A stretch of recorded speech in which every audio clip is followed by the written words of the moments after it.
Bonsoir à tous et à toutes. Je vous invite à prendre place.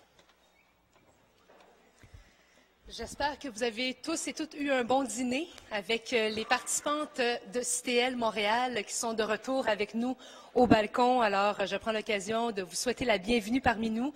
Merci de participer à cette simulation. Alors, les participantes sont avec nous ce soir pour la période de questions du public et elles seront de retour également à l'Hôtel de Ville ce vendredi et ce samedi pour participer à la simulation parlementaire. Alors, de la part de tous les membres du conseil municipal, j'aimerais vous souhaiter la bienvenue et également une excellente simulation ce week-end.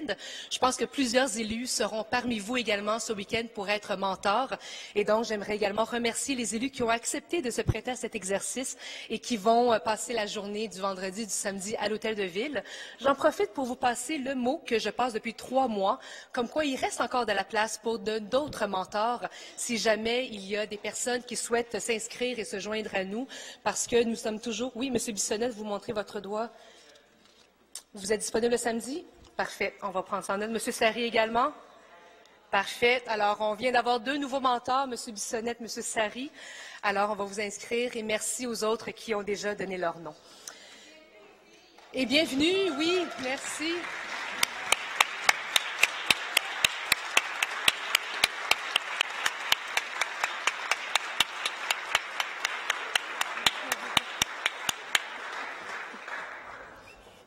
En effet, c'est le cas de dire bienvenue les filles au conseil municipal. Merci, Madame la mairesse. Alors, sans plus tarder, je vais vous inviter tout de suite le premier citoyen à rentrer dans la salle du conseil. On va démarrer la période de questions. Alors, j'invite M. Michel Ménard à rentrer dans la salle sur une question sur les autobus touristiques. Bonsoir, M. Ménard. Bonsoir. Donc, Michel Ménard, effectivement, je suis membre de l'Association des guides touristiques de Montréal, la PGT. On représente 150 membres à peu près à Montréal, guides touristiques de la ville. Vu souvent la salle ici, montré souvent la salle ici à des touristes, mais première fois une question ici. Chaque année, on a nos membres qui font environ des milliers de visites en autocar touristique, entre autres à Montréal et dans le Vieux-Montréal aussi. Le nombre de débarcadères, le nombre d'emplacements aussi diminue, et puis il y en a beaucoup qui sont accaparés par des travaux, entre autres les travaux qu'il va y avoir sur Notre-Dame cette année. Les débarcadères également sur de la commune devant le marché Bon Secours qui apparemment vont être enlevés, et il va y avoir également sur Union dans le centre-ville avec les travaux sur Sainte-Catherine d'autres stationnements dédiés aux autobus qui vont être enlevés aussi.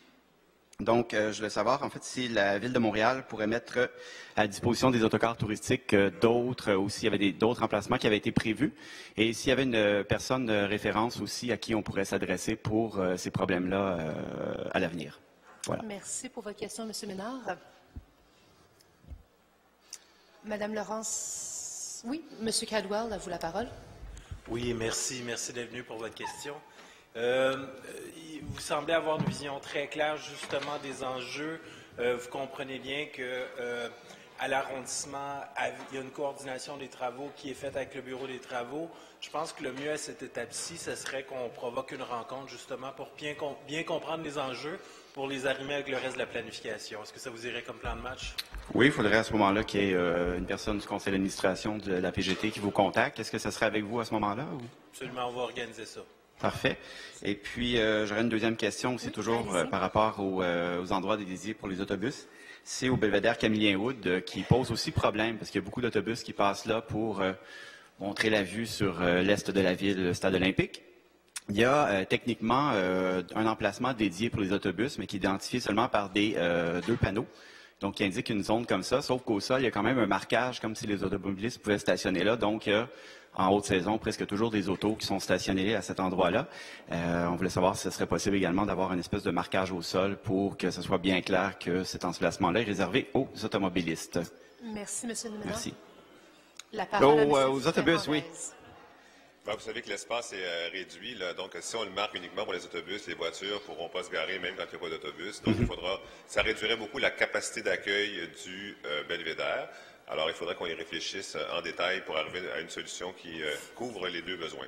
L'emplacement est déjà indiqué par des panneaux. C'est juste qu'il y a des voitures quand même qui stationnent à cet endroit-là, même si c'est marqué réservé aux autobus touristiques. Mais vous me dites qu'il y a des cases... ils ont mis des cases au sol, mais il y a quand même des panneaux qui indiquent une certaine zone où il peut rentrer de l'autobus. Si c'est juste une erreur de peinture ou si c'est un choix d'affectation double. Vous comprenez que les 2 sont possibles, là? Je vais m'enseigner. Donc, ça serait aussi avec monsieur qu'on pourrait voir ça? On vous reviendra, M. Ménard. Parfait. Merci beaucoup pour vos questions, M. Ménard. Merci beaucoup. Bonne soirée. J'invite maintenant dans la salle du Conseil M. Ben Salem Kamereddine pour une question sur les propos racistes de Mme Chand. Bonsoir, M. Ben Salem. Bonsoir. On vous écoute.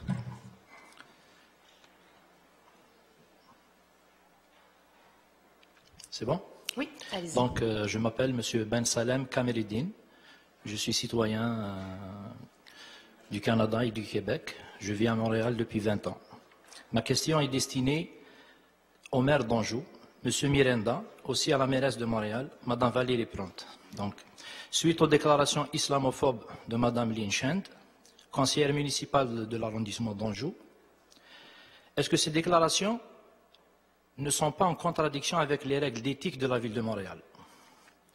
Nous vivons dans une ville paisible, dans laquelle on fait confiance et qui a un conseiller et qui a un commissaire d'éthique. Est-ce que le commissaire d'éthique ne doit pas ouvrir une enquête dans ce sens? Est-ce que cette personne n'a pas démontré, sans laisser le moindre doute, qu'elle est incapable de représenter une partie non négligeable de la population, qu'elle juge inapte à une vie sociale? N'est-elle pas une menace à la paix sociale qu'on a la chance de vivre dans notre paisible ville Montréal? N'a-t-elle pas besoin d'une thérapie psychologique et de formation sociale, comment se comporter dans une société civile sans menacer sa paix? C'est tout. Merci, M. Ben Salem. M. Miranda. Bonjour, M. Ben Salem. Bonjour. Écoutez, première chose, je vais vous dire que nous n'endossons pas du tout les commentaires de Madame. Okay. Mais permettez que je vous tourne le dos. Tout à fait, allez-y. Et puis, c'est certain que dans le moment, elle a donné certaines explications. Nous tentons actuellement de lui parler parce qu'il y a d'autres choses qui nous ont été apportées. Je crois que quand même, elle a été dépassée un peu. Elle a été dépassée un peu. Vous avez beaucoup de questions dans ce que vous dites, commissaire à l'éthique et tout ça. Je ne suis pas là. Une chose qui est certaine, je pense qu'elle va avoir à répondre à ses commettants en temps et lieu. C'est eux qui vont décider. OK. Merci. M. Ben Salem, avez-vous une deuxième question? C'était ma seule. Ben, j'ai une petite remarque. Allez-y. Madame l'élu, elle fait partie de la gang raciste, la meute. Donc, est-ce qu'un membre de la meute peut représenter tous les citoyens de Montréal? C'est une autre question. Monsieur le maire d'Anjou? Je lui ai parlé, je lui ai posé la question moi-même. Il y a différents organismes comme ça, et puis elle me confirme, elle me certifie, elle me jure que non, elle ne fait pas partie d'aucun de ces organismes-là. Et non, ça ne serait pas acceptable non plus qu'elle fasse partie de ces organismes-là. Et à partir de là, on arrête des décisions. Merci. OK. Merci. Merci, Monsieur Ben Salem. Oui, je vais laisser aussi la mairesse. Allez-y. Oui, merci beaucoup pour votre question. Écoutez, je pense que ici à Montréal, et en fait partout au Québec et partout, lorsqu'on a le privilège d'être un élu, oui, on doit représenter tous les citoyens et citoyennes de son district, de son quartier, mais également, dans le cas de Montréal, de la ville au grand complet. Et personnellement, comme la plupart de mes collègues ici élus, on a été choqués par les propos tenus par la conseillère d'arrondissement. Et ce qu'on a l'intention de faire, c'est de demander justement au commissaire à l'éthique jusqu'où qu'est-ce qui est possible de faire. Parce qu'il faut pouvoir non seulement s'excuser, mais il faut s'assurer que les élus comprennent la responsabilité qu'ils ont lorsqu'ils ont justement une tribune particulière comme élus et les propos qu'ils tiennent et lorsqu'on véhicule des préjugés ou des commentaires qui peuvent mener à de la haine. Pour nous, c'est inacceptable. Alors, nous allons faire appel à la commissaire, au commissaire à l'éthique. Merci. Merci beaucoup, Madame madame. la mairesse.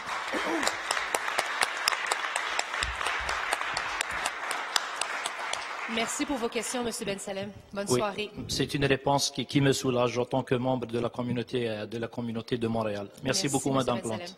Bonne soirée. J'invite maintenant M. Matthew Chapman à rentrer dans la salle du Conseil. Une question sur la participation publique concernant le développement durable. Bonsoir, M. Chapman. Bonsoir, Madame la Présidente. Bonsoir. Good evening, ladies and gentlemen. Question first for Mr. Parenteau and for Madame Lavigne-Lalonde, conjointement. There you are. Hello. 150,000 people marched in the streets on March 15th for climate action. How many of these people are you offering an opportunity to engage in city decision-making? Is there a target? Because we have people willing to act, we have people willing to help.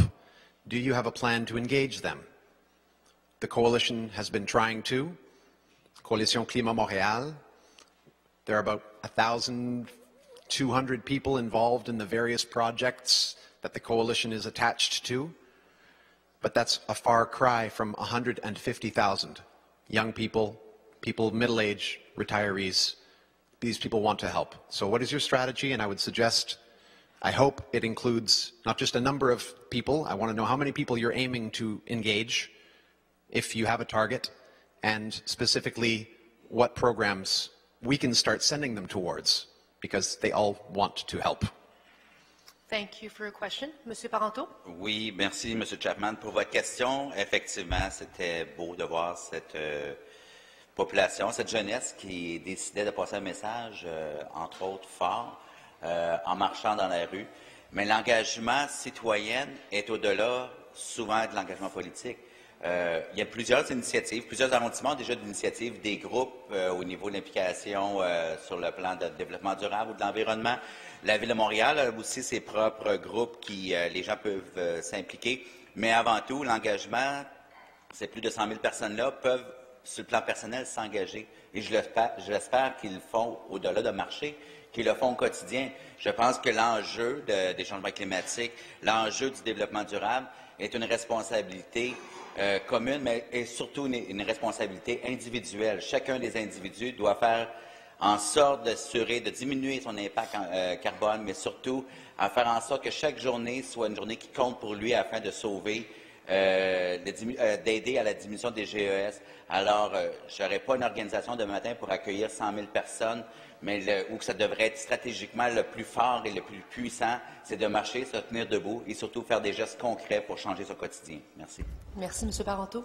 M. Chapman, do you have another question? J'offre Madame Lavigne-Lalonde la chance, avant de poursuivre avec une deuxième question, de répondre à ceci. Je vais vous laisser poursuivre et puis ensuite je lui donnerai la parole si elle souhaite la prendre. M. Chapman?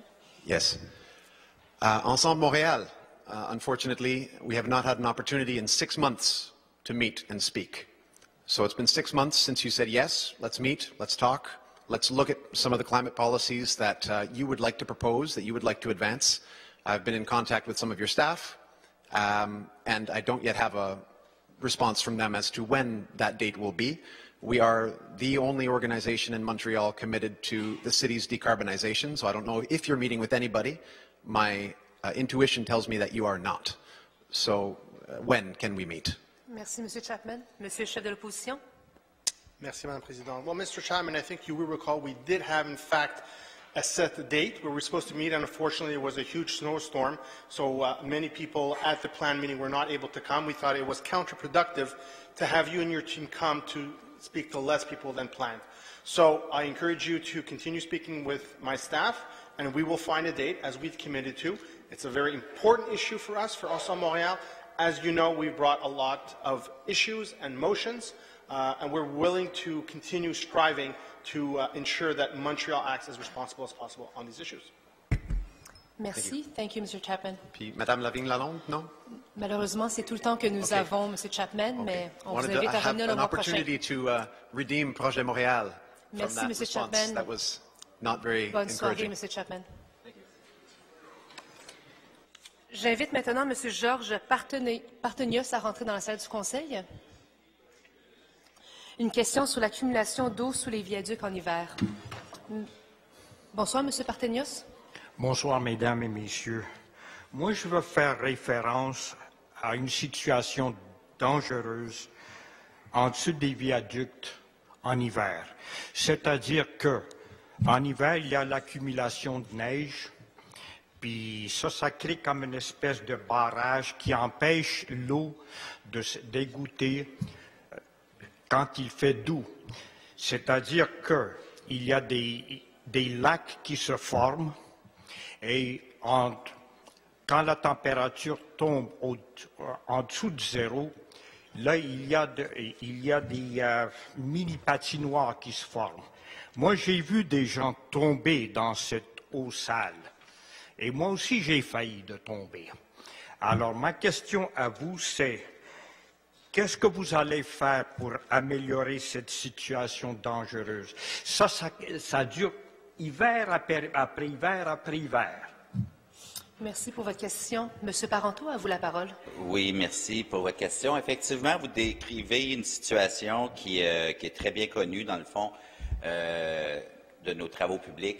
C'est une situation, lorsqu'on a un épisode de redoux et que ça gèle à partir dès qu'il commence à faire noir ou les températures redescendent, une situation de glace ou de glace noire qui s'installe, surtout au niveau des viaducs où on perd le soleil rapidement. Alors, chacun des arrondissements a des règles d'épandage. On doit passer de façon régulière et chacun des arrondissements fait le travail nécessaire pour passer de façon le plus vite possible, mais évidemment, tout dépendant du moment que vous passez, ça se peut qu'il n'y ait pas eu de sel au moment que vous passez, mais généralement, les équipes sont sur place. Cette année, on a doublé la quantité de sel. Il y a eu beaucoup de services qui étaient offerts au niveau de l'épandage d'abrasifs, mais il reste que c'est une situation qui n'est pas toujours facile à gérer dans le temps, dans les délais qu'on a. Et surtout, c'est des situations qui vont se reproduire d'année en année, effectivement, et on doit ajuster les opérations en ce sens. Mais ça, cette situation, c'est la même chaque hiver. À chaque hiver. Là, on parle des années. Puis rien n'a été fait. Mais je n'ai rien vu jusqu'à date. Merci. Monsieur Parenteau. En fait, il y a plusieurs choses qui sont faites. Il y a beaucoup d'équipements qui ont été rajoutés par rapport à la Ville de Montréal pour essayer de contrôler les épisodes. Ça reste que les périodes de redoux et de gel augmentent d'hiver en hiver. Cet hiver, 11 épisodes consécutifs qu'on a eus. Et de plus, on en aura de plus en plus au fil du temps. Et surtout au printemps, c'est une situation encore particulière. On a des belles journées ensoleillées, 5, 6, 7, 8 degrés avec un beau soleil. L'eau fond, la neige fond, ça fait de l'eau. Et en période, dès que le soir embarque, mais évidemment, ça fait de la glace. Mais évidemment, je sais que vous aimeriez que ça soit plus expéditif, mais il reste qu'il y a un délai à respecter et on doit être vigilant et prudent aussi comme citoyen de s'assurer qu'on puisse se déplacer en toute sécurité. Mais les équipes sont sur place. J'ai vu les équipes travailler dans chacun des arrondissements puis ils font des efforts considérables pour la sécurité de nos citoyens. Merci, M. Parenteau. Merci pour vos questions, M. Parthenios. Bonne soirée. J'invite maintenant M. Jean-François Racine à rentrer dans la salle du Conseil. Bonsoir, M. Racine. Bonsoir, Madame la Présidente, Madame la mairesse, chers élus. Ce soir, j'aimerais, dans le fond, poser une question à Madame Filato concernant le nouveau projet de réglementation sur les logements sociaux. On a pu voir certaines critiques qui ont été faites au cours des dernières semaines, dont l'Institut économique de Montréal. On pouvait lire que le prix des copropriétés neuves grimperait de 16 % si Montréal adoptait le règlement sur l'inclusion des logements sociaux dans sa forme actuelle. Rendre le développement du parc immobilier plus difficile ou dispendieux entraîne une augmentation des coûts associés au fait de vivre en ville. Les intentions de la ville sont bonnes, mais elle fait fausse route quant aux moyens. J'aimerais savoir comment l'administration montréalaise compte réagir à la critique provenant de l'Institution économique de Montréal vis-à-vis du projet de réglementation sur les logements sociaux. Merci, M. Racine. Mme Popianou. Merci, M. Racine. J'espère que je ne vais pas vous décevoir. C'est moi qui est responsable de l'habitation, donc j'en ai plus de réponses à vous donner. Donc, effectivement, nous travaillons sur un règlement d'inclusion du logement social et abordable. Donc, c'est une promesse électorale. Nous avons été sur un mandat clair d'inclure 20 % de logement social, 20 % de logement abordable, dont 20 % de logement familial. Donc, le règlement est en cours d'être écrit. Une consultation publique va se tenir bientôt, donc avant l'arrivée de l'été, on l'espère. C'est un programme qui reflète en réalité une priorité des Montréalais, celle de bien se loger, de correctement se loger à un prix abordable. Donc on met des bouchées doubles. Effectivement, le marché il est inquiet, mais on a fait beaucoup de rencontres, donc on s'est assis avec eux autour de la table, on a évalué tous les impacts. Donc, il y a des bonnes nouvelles pour les Montréalais et les Montréalaises parce que ce que cette administration ne souhaite pas voir, c'est la flambée des prix. On ne souhaite pas transformer Montréal dans un Vancouver ou Toronto. Merci, Mme Papianou. Monsieur Racine? Oui, donc c'est vrai que les Montréalais veulent avoir quand même des logements abordables, surtout avec le prix montant. Sauf là, c'est pour les nouvelles habitations. On va créer, dans le fond, de l'embourgeoisement, comme qu'on peut dire. On va faire du logement pour les gens qui sont plus en besoin et les condos vont augmenter de prix en même temps, ce qui va créer un grand écart entre la population. C'est aussi un peu en méthode de comment l'approche de tout ça. C'est sûr qu'en ce moment, je sais qu'il y a beaucoup de vagues depuis M. Trudeau et le multiculturalisme, contrairement au transculturalisme, ou plutôt à l'interculturalisme, désolé du mot, et l'interculturalisme qui serait des méthodes beaucoup plus faciles d'adaptation pour les gens qui pourraient arriver de l'extérieur, un peu comme avec les logements sociaux. Mettons qu'on fait 100 logements sociaux, il ne faudrait pas loger 100 personnes du même pays dans le même building, mais loger 100 personnes de 100 pays différents pour pouvoir rendre toutes les communautés en commun. Et là-dedans aussi, c'est sûr qu'il va falloir des payeurs de taxes, parce qu'il y a des familles qui ça fait plus de 100 ans qui sont à Montréal, qui vont être mélangées dans l'eau pour avoir vraiment une grosse, un Montréal uni de tous les gens de partout dans le monde. Donc, j'espère que dans le fond, le projet, les citoyens vont être écoutés durant la consultation publique de Montréal, parce qu'il y a beaucoup de gens qui dénoncent un peu les écarts qui vont se créer grâce à ce projet. Racine. Donc, c'est juste pour terminer là-dessus, et je vais suivre le restant via le net, comme qu'on peut savoir les informations pour les consultations publiques. Merci. Merci. Bonne soirée, M. Racine. Merci. Alors, j'invite M. Ionita à rentrer dans la salle du Conseil. Bonsoir, M. Ionita. J'aime bien votre robe, madame. Merci beaucoup.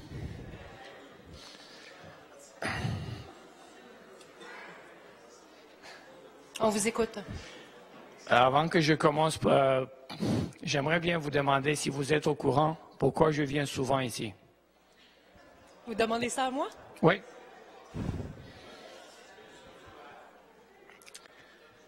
Initialement, je suis venu ici à cause des subventions que vous avez données, pareil comme Mme Popper nous le parlait tantôt, à propos des logements abordables et toute cette histoire-là.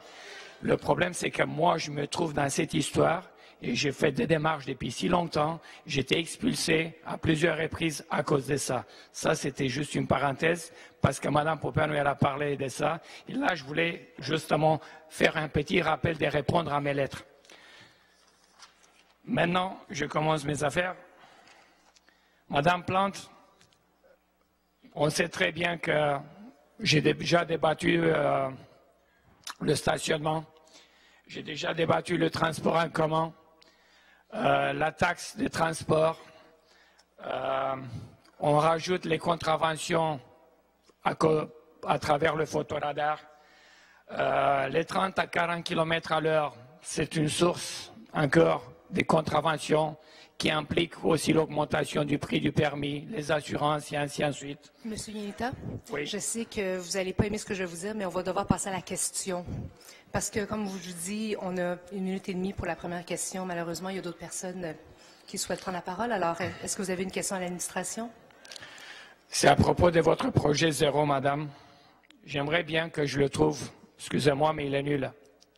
À cause qu'on devrait se concentrer sur d'autres choses que sur des petites affaires par ici, par là. Il faut faire une éducation à la population, à tout le monde, à ces Montréalais qui vous ont élus. Il faut les éduquer. De quelle manière, s'il vous plaît, madame? Laissez-moi finir, là. Laissez-moi finir. À l'administration. On vous écoute. Est-ce que vous avez une question à demander à l'administration? Oui, je pense que la question est posée. Monsieur Cadwell, si vous souhaitez y répondre. Merci, Madame la Présidente. Je crois que vous nous avez interpellé sur le plan d'action Vision Zéro. J'invite tout le monde à le consulter. Il est en ligne, ce plan d'action. Et dans ce plan d'action, on ne fait l'économie d'aucune mesure pour améliorer la sécurité routière. Faisiez référence à des éléments de sensibilisation, d'éducation, de prise de conscience de l'ensemble des usagers sur le partage de la route. Je vous rassure, ça fait partie du plan d'action Vision Zéro. C'est pour ça qu'on a réuni des représentants de tous les usagers de tous les corps publics parce que effectivement, il y a les questions d'aménagement, il y a la question de la distribution du réseau, il y a la question de la sensibilisation, de l'éducation, de l'équipement. On ne fera l'économie d'aucun chantier pour réduire notre bilan routier. Merci, M. Caldwell. M. Unita. Mais ce n'est pas avec des chantiers qu'on va régler ces problèmes-là. Vous savez, il faut apprendre à tout le monde le code routier. Moi, je vous dis une affaire. Personne, j'ai vu des piétons, j'ai vu des cyclistes qui ne respectent pas. J'aimerais bien que le code routier soit implémenté dans les écoles et que chacun élève. Il y avait Mme Montgomery, quand je lui ai posé la question à propos de ça, elle m'a coupé le micro, elle m'a mis dehors. Justement, j'ai voulu intervenir quand il y avait une madame qui demandait qu'elle soit en toute sécurité avec son enfant déroulé sur une piste cyclable. Et quand je lui ai suggéré d'apprendre le code routier, elle m'a regardé croche et Mme Montgomery, elle a coupé le micro. C'est important, c'est quelque chose de très important. Il n'y a personne qui est conscient de ça. Avant de dépenser des millions et des milliards dans toutes ces histoires-là, apprenez chaque citoyen, peu importe, automobile, cycliste, piéton, qu'ils respectent le code routier. Les piétons, ils n'ont pas de frein, ils n'ont jamais le temps, ils n'arrêtent jamais devant rien. Ils sont tous programmés sur le téléphone, ils marchent, ils traversent les rues bêtement, aveuglement. Et M. Unita, votre question? Mais c'est dans cette direction que j'aimerais bien justement éviter de dépenser l'argent public dans des affaires d'un projet que, premièrement, on doit s'attaquer à l'éducation des gens et la courtoisie qui n'existe pas aujourd'hui. Merci, M. Unita. M. Caldwell? Merci, Madame la Présidente. De prime abord, il y avait quelques généralisations, convenons-en, dans votre intervention sur tel type d'usager fait ça, tel type d'usager fait ça, les piétons font ci, les cyclistes font ça. Convenons qu'il y a une place d'amélioration pour tout le monde. C'est pour ça qu'il y a dans Vision Zéro la SAQ, la Société d'assurance automobile du Québec, le MTQ. C'est pour ça que certains de nos investissements sont, oui, sur une meilleure diffusion. Et, entre autres, on est très fiers de financer le programme Cyclistes avertis où Vélo Québec va faire de l'éducation sur le vélo dans les écoles. Bien entendu, le respect des règles plus efficaces. Le SPVM fait aussi partie du plan d'action Vision Zéro. Mais une chose qui est certaine, on n'en est plus à lancer la balle à d'autres, à dire c'est de la faute à eux, c'est de la faute à eux, c'est de la faute à eux. On partage tous le fardeau pour faire de notre réseau routier un réseau plus sécuritaire. Merci, M. Caldwell. Merci, M. Unita. J'aurais préféré que Mme... Merci, M. Unita.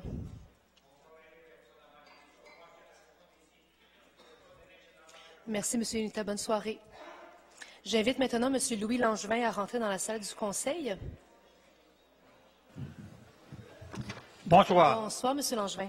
Présentement, la Ville charge des intérêts si les propriétaires paient leur compte de taxes au mois. Est-ce que la loi actuelle permet aux municipalités d'offrir le paiement des taxes au mois sans intérêt? Merci, M. Langevin.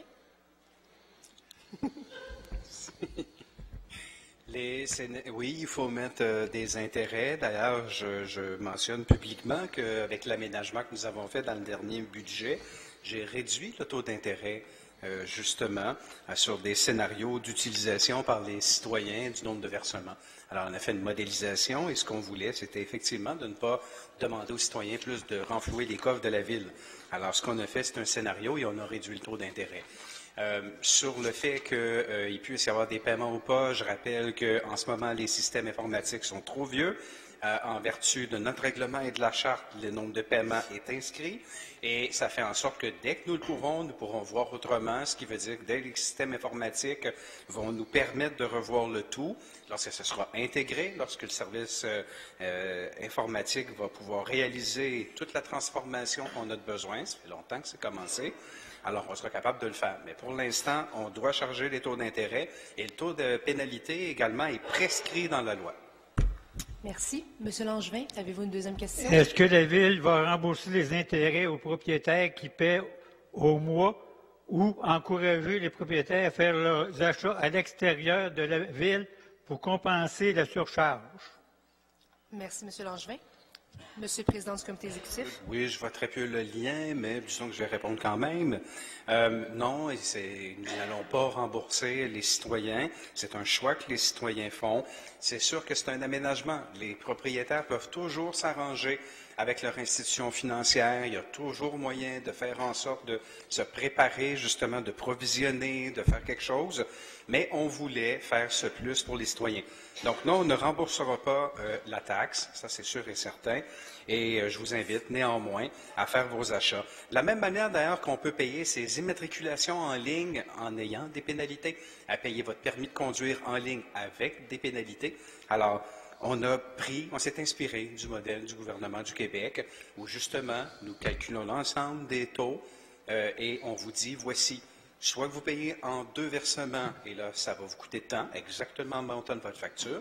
Mais si vous utilisez 6 paiements ou 11 paiements, voici combien ça vous coûte au total. Et nécessairement, ça vous coûte plus cher, tout comme ça vous coûte plus cher lorsque vous payez vos immatriculations, votre permis avec la SAC en prenant des paiements. Merci, monsieur. Pour votre information, la loi actuelle permet de répartir les taxes sans intérêt en 12 mois. Merci beaucoup, monsieur Langevin. Bonne soirée. J'invite maintenant Mme Sylvie Potvin à rentrer dans la salle du Conseil de l'organisme Démocratie Outremont. Bonsoir, Mme Potvin. Bonsoir. On vous écoute. Mon intervention s'adresse à tous les élus de cette salle de conseil. Vous serez éventuellement sollicité par le maire de l'arrondissement Outremont afin d'aliéner un terrain public à des fins privées. Cet îlot est situé au cœur de l'arrondissement et il est un des derniers terrains vacants publics disponibles pour les besoins futurs de l'arrondissement. Outremont aura sous peu une population grandissante suite au développement de l'ancienne gare de triage en campus universitaire et il y aura l'arrivée de multiples immeubles à logement. Je porte votre attention à cette pétition qui a récolté 1775 signatures de citoyens qui s'opposent à la volonté du maire.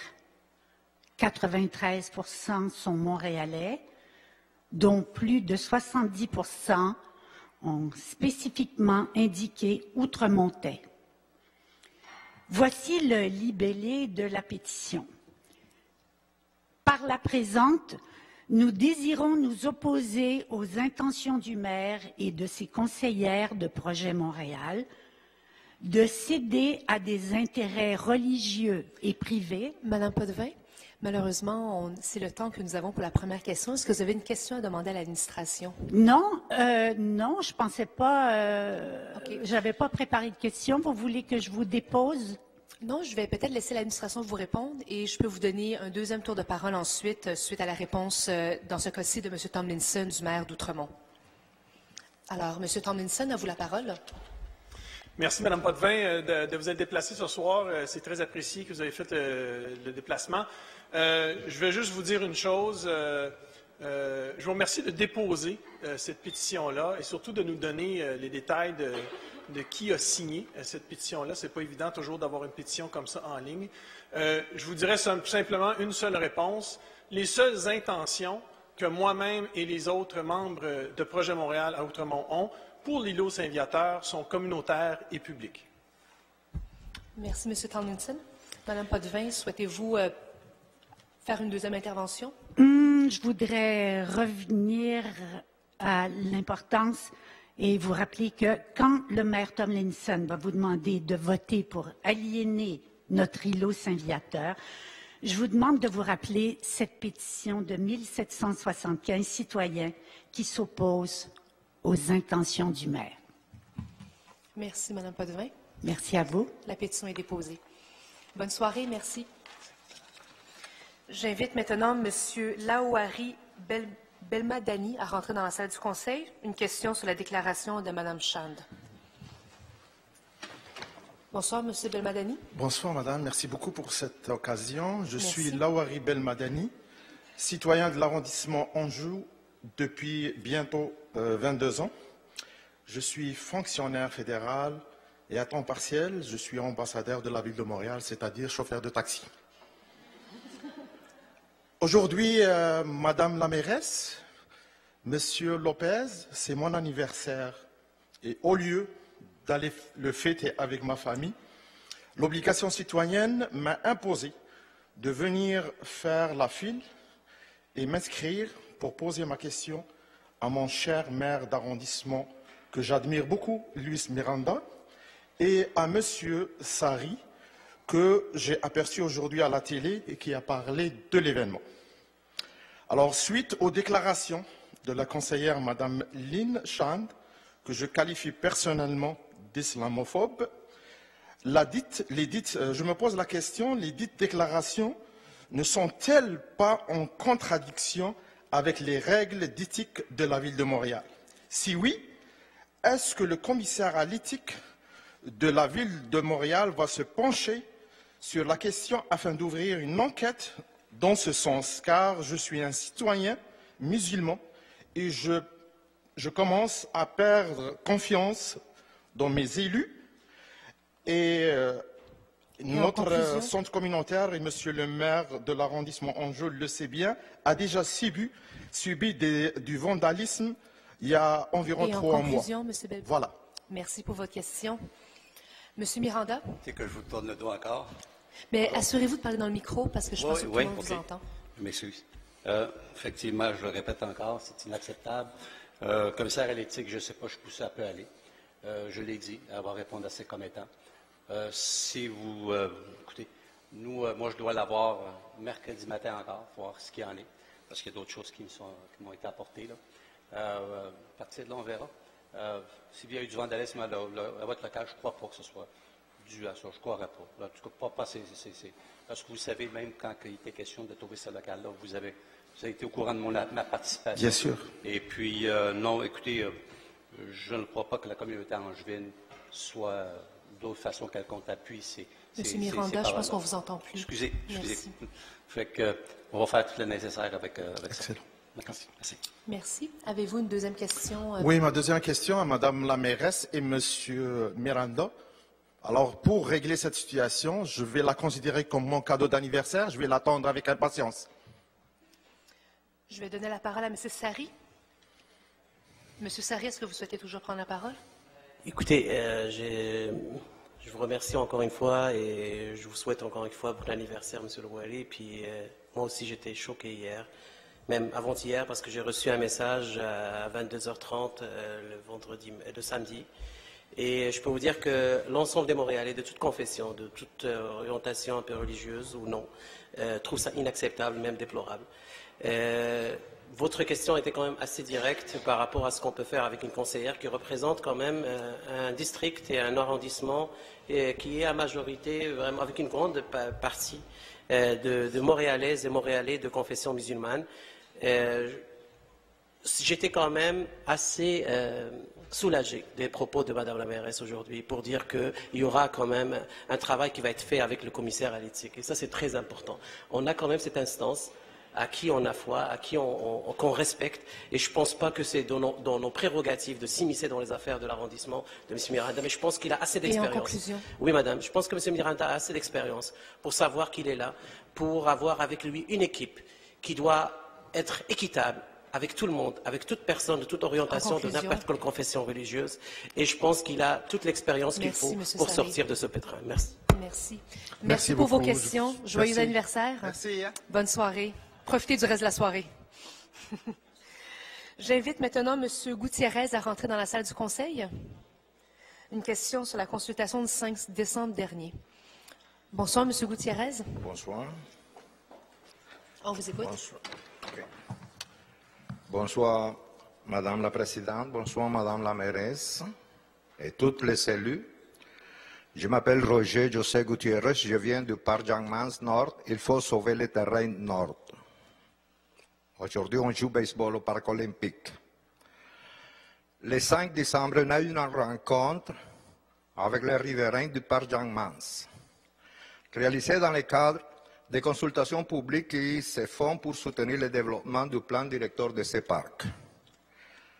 Dans ces rencontres, toutes les participantes nous ont manifesté qu'appuyer notre démarche pour sauver le terrain nord du parc nord. Dans ce moment donné, il était présent dans ces rencontres, M. Norris. On se rappelle que les gens ont dit « have to bring it back baseball to Youngman's Park ». Mais dans les périodes de questions, au Conseil en janvier, un de mes collègues a demandé à M. Norris la question s'il avait écouté tous les riverains, tous les participants de ces rencontres. C'était les athlètes, les tennis, c'était les gens qui sont en train de construire un enclos de chiens. Et votre question? La question c'est, pourquoi M. Norris insiste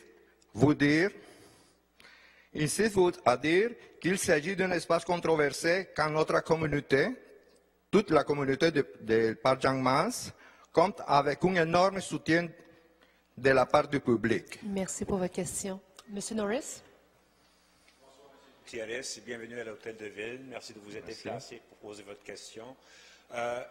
Je n'ai pas la même interprétation que vous de ce que j'ai dit à la dernière séance où cette question a été soulevée. Ce que je peux vous dire, c'est que je me souviens de votre présence lors de l'événement. Moi, j'étais présent aussi. Cette consultation des riverains s'inscrit dans une longue série de consultations concernant le plan directeur du parc Jeanne-Mance. Et c'est loin d'être la seule consultation. Il y en a plusieurs. Il y en a une ce soir, en ce moment, qui est en cours. Oui. Il y en aura une autre mercredi prochain. Oui. Il y en avait une autre lundi de la semaine passée. Donc, lors de la consultation qui a porté sur les opinions des riverains, divers points de vue ont été exprimés. Quand on m'a posé la question à savoir s'il y avait unanimité autour de votre position, j'ai pu dire que ce n'était pas le cas, parce que je sais, pour avoir été abordé par des participants lors de cette consultation-là, qui n'étaient pas d'accord avec la position de votre groupe. Alors, il n'y a pas unanimité, mais il n'y aura jamais unanimité autour des divers enjeux concernant le parc Jeanne-Mance. Il s'agit du parc public le plus achalandé par mètre carré, fort probablement à Montréal. Il y a diverses demandes concernant l'utilisation de l'espace dans ce parc-là. Il y a divers sports qui s'y pratiquent. Des activités de loisirs, des considérations patrimoniales. Alors, la balle molle n'est qu'une composante parmi plusieurs dont il va falloir tenir compte lors de ces consultations. Merci beaucoup, M. Norris. Avez-vous une deuxième question? Deuxième question, s'il vous plaît. Ma deuxième question s'adresse à Mme Magda Popenu, responsable de la diversité montréalaise. Le terrain nord au parc Jean-Mance a été un espace non seulement d'évasion et de sport, mais un espace d'intégration, entraide sociale pour beaucoup d'immigrants comme moi à Montréal. Je tiens à saluer la ville de Montréal pour sa récente initiative visant l'intégration des nouveaux arrivants et pour son engagement à réaliser des consultations sur le racisme systémique. Ma question, est-ce que les actions de la ville vont correspondre à son discours?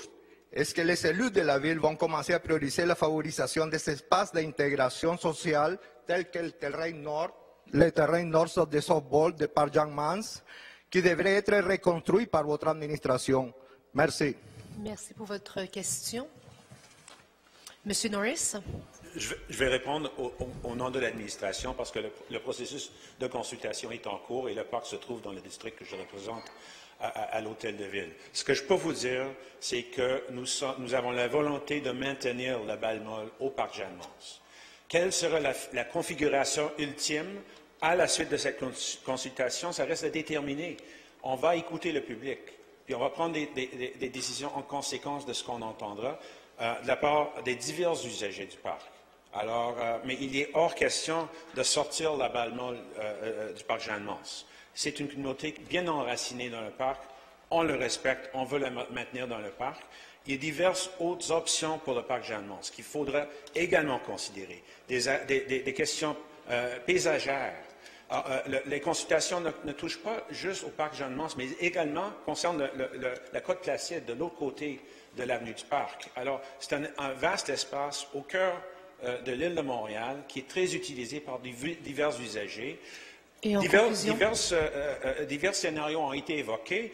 Le maire de l'arrondissement a même évoqué, lorsqu'on a pris le pouvoir au premier mandat, la possibilité d'enlever la rue de Lutte du parc Jeanne-Mance. On ne l'a pas fait parce qu'on voulait avoir en conclusion, M. Norris. un plan directeur. Alors, c'est le but de l'exercice et je vous remercie de votre participation.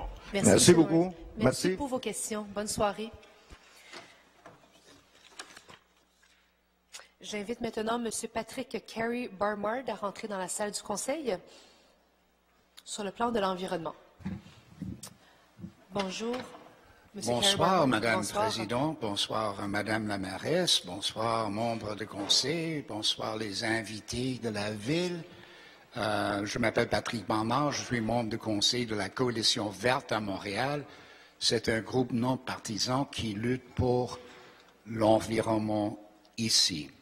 Alors, je vais lire ma question parce que c'est la position officielle de la Coalition verte de Montréal. Madame la mairesse, il y a 10 jours, vous étiez ici à Montréal avec la ministre McKenna pour annoncer de nouvelles au sujet de l'environnement et vous avez parlé de grandes ambitions au sujet des grands parcs urbains dans l'est de la ville et aussi naturellement à Londres. La Coalition verte veut vous assurer, Madame, que ces ambitions, ces plans sont excellents. Nous vous appuyons. Mais comme vous savez, le temps presse. En fait, la Ville n'a pas beaucoup de temps pour réaliser ses ambitions. Ce soir, est-ce qu'il y a quelque chose de concret que vous pourriez citer qui est un signe de progrès sur le chemin de réalisation?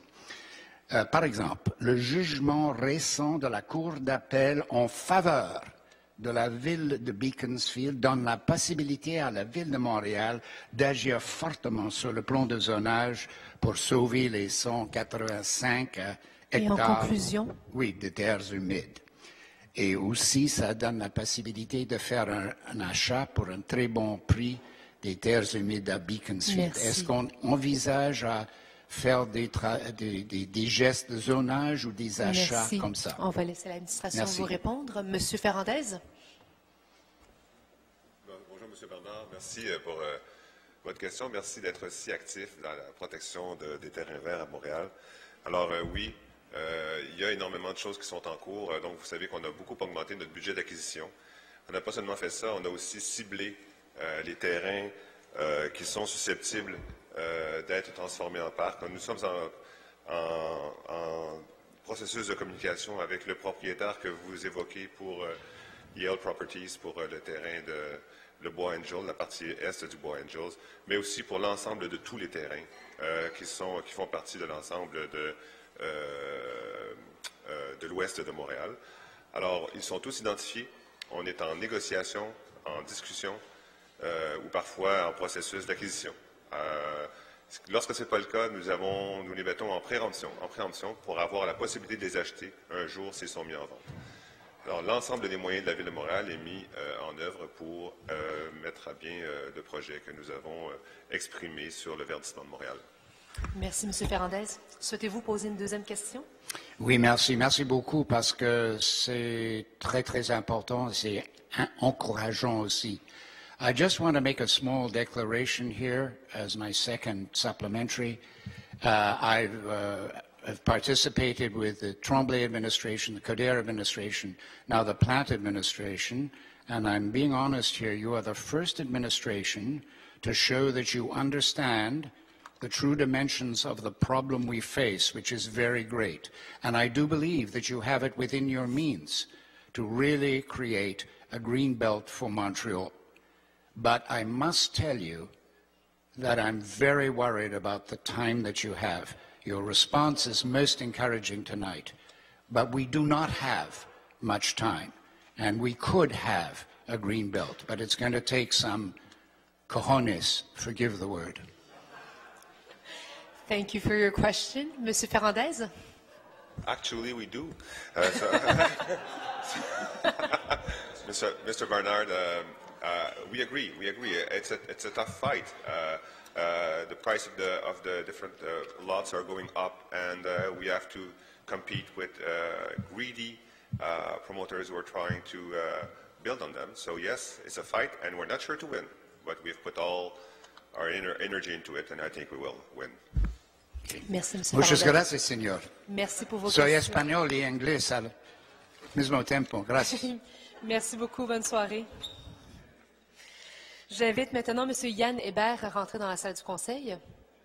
Une question sur la hausse des contraventions. Bonsoir, M. Hébert. Oui, bonsoir. La question, c'est pour Mme Plante.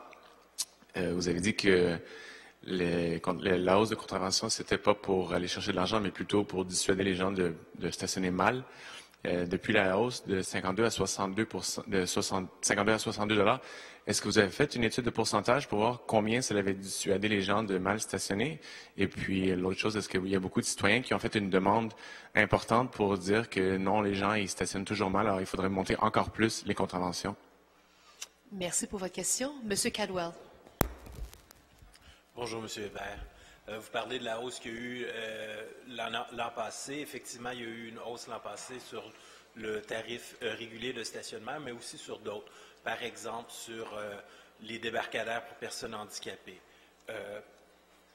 Ces hausses-là auront un effet dissuasif, on l'espère, sur les comportements contrevenants, c'est-à-dire sur les stationnements à des moments où on n'est pas censé stationner. Bien entendu, c'est le principe même de l'amende d'offrir un effet dissuasif pour structurer les moyens d'intervention pour qu'on ait des meilleurs comportements. Une chose qui est certaine, on est conscient aussi qu'il y a un certain enjeu au niveau de l'affichage, quant à la simplification de l'affichage sur le stationnement, et je veux vous rassurer que là-dessus, on y travaille. La question, elle n'a pas été répondue. C'était de savoir si une étude a été faite sur les pourcentages depuis de 52 à 62 $. Il lui reste encore du temps. Oui? Je vais laisser monsieur répéter sa question. OK, parfait. Mais monsieur je reviens à ma question initiale pour qu'elle soit répondue, peut-être par la mairesse. C'était de savoir s'il y a eu une étude qui a été faite pour démontrer que la hausse de soit 52 à 62 %, s'il y a eu des résultats positifs dans l'objectif de dissuader les gens à mal stationner.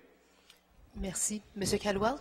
On n'a pas ces données-là, mais une chose qui est certaine, c'est que dans nos contacts avec le SPVM, entre autres, ça fait partie de l'éducation qu'utilise le SPVM, entre autres pour les stationnements pour les débarcadères personnes handicapées. Ça fera partie aussi de notre stratégie pour les voies réservées. Mais concrètement, on n'a pas eu une étude là-dessus, non. Merci, M. Caldwell. Merci, M. Hébert, pour vos questions. Donc, c'est juste une question que j'ai quand tout le monde a deux questions. C'est deux questions, mais la deuxième fois que j'avais pas été intervenu, répondue. c'était Il a fallu que je la répète. Oui. Merci. Merci. J'invite maintenant Mme Catherine Bellil à rentrer dans la salle du Conseil.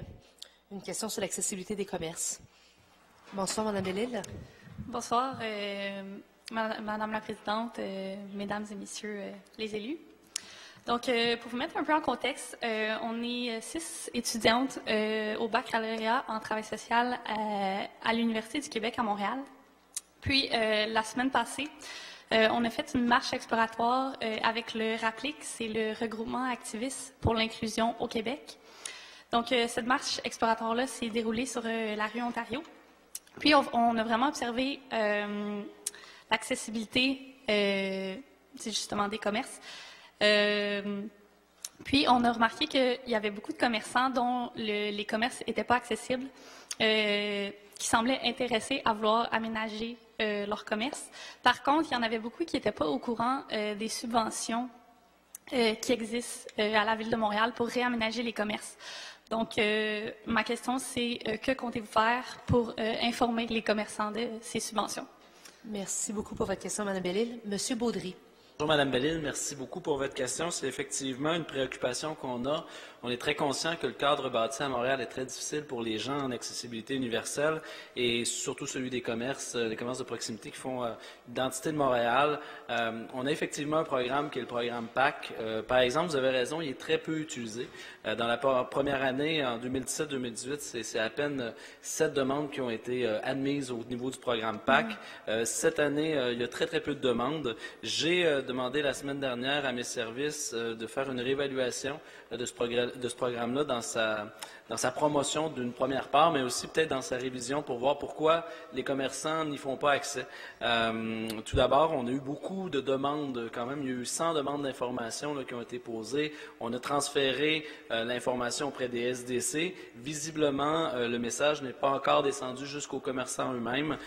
Donc, Mme Filato est dans une grande démarche qui s'occupe aussi de l'accessibilité universelle, qui se veut transversale à tous les services de la Ville. La question de l'accessibilité des commerces y est posée. C'est une priorité, puis c'est une grande préoccupation pour nous. Donc, incessamment sous peu, on devrait amener de nouvelles propositions, pour la promotion de ce programme-là, mais aussi de voir si vraiment il est efficace dans sa forme actuelle, si on ne peut pas l'améliorer.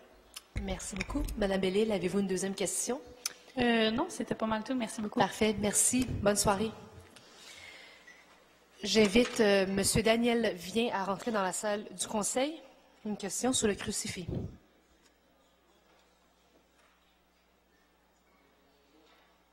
Bonsoir, M. Vien. Bonsoir. J'ai entendu parler qu'il y avait un projet de faire disparaître le crucifix. Alors, le propos est sur cette question.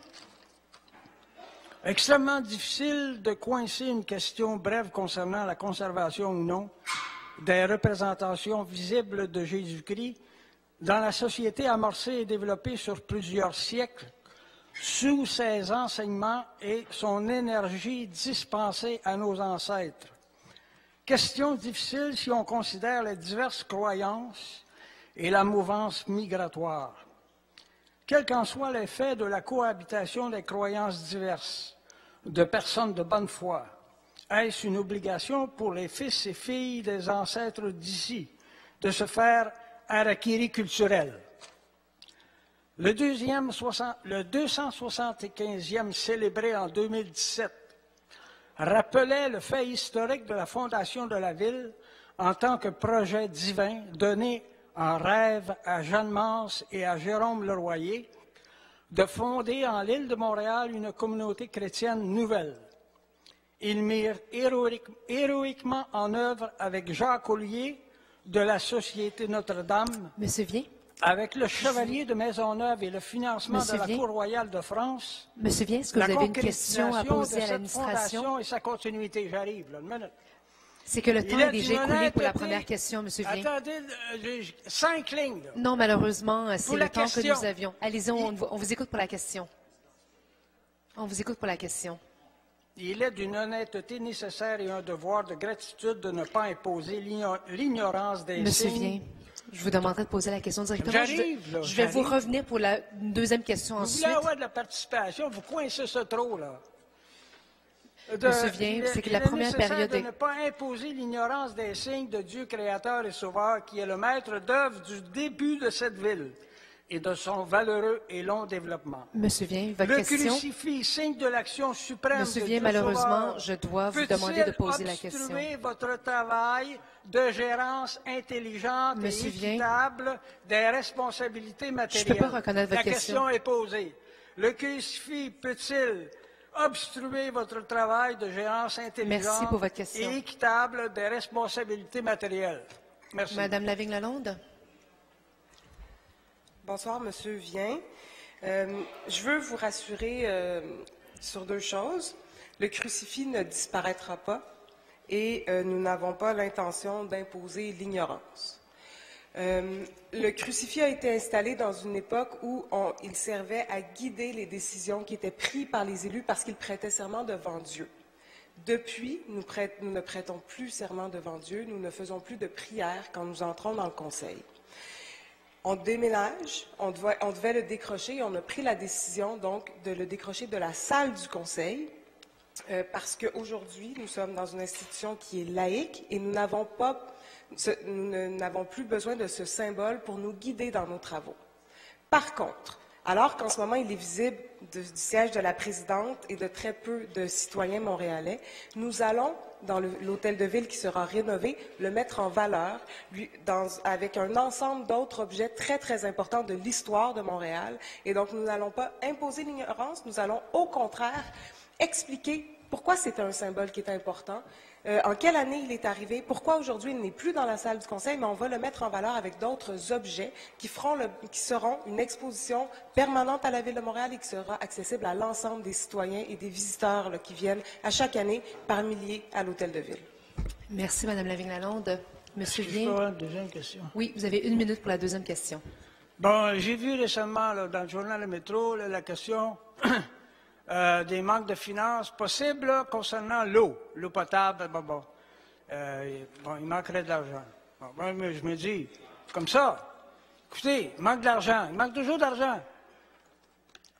Y aurait-il pas des sommes investies pour des choses complètement inutiles?